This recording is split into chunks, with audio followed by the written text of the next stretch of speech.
તો પોલીસ જવાનોને રાષ્ટ્રપતિ ચંદ્રકની જાહેરાત થઈ છે। ઉત્કૃષ્ટ સેવા બદલ ગુજરાતના 2 પોલીસ અધિકારીને રાષ્ટ્રપતિ ચંદ્રક એનાયત કરવામાં આવશે। ડીવાયએસપી બળવંતસિંહ ચાવડા અને પીએસઆઈ ભરત બોરાણાની પસંદગી કરવામાં આવી છે।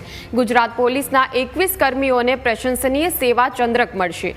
હોમગાર્ડ અને સિવિલ સર્વિસના 4 અધિકારીઓની પસંદગી કરવામાં આવી છે। એસપી સાજનસિંહ પરમારની રાષ્ટ્રપતિ મેડલ માટે પસંદગી કરવામાં આવી છે। संवाददाता मल्हार फोनलाइन पर जोड़ाई गया है। मल्हार, पोलीस जवानों ने राष्ट्रपति चंद्रकनी जाहेरात शुं वधु विगतो?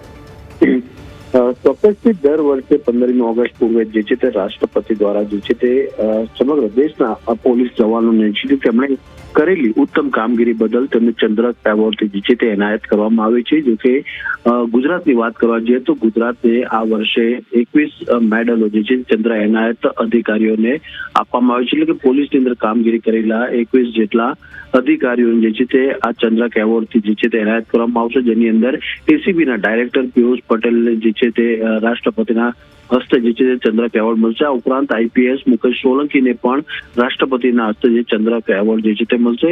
ઉત્તમ કામગીરી કરવા બદલ જે છે તે આ તમામ લોકોને જે છે તે મેડલથી જે છે તે એનાયત કરવામાં આવશે। ઉપરાંત આઈજીપી જે શરદ સિંઘલ છે તેમને પણ જે છે તે ચંદ્રક તેમને પણ જે છે તે પોલીસ મેડલથી જે છે તે સન્માનિત કરવામાં આવશે। આમ ગુજરાત રાજ્યના જે હોમગાર્ડ સર્વિસ હોય કે પછી પોલીસ વિભાગમાં ફરજ બજાવતા હોય ઉત્તમ કામગીરી કરવા બદલ કુલ ગુજરાત રાજ્યના 21 જેટલા પોલીસ કર્મચારીઓને જે છે તે એવોર્ડથી સન્માનિત કરવામાં આવશે।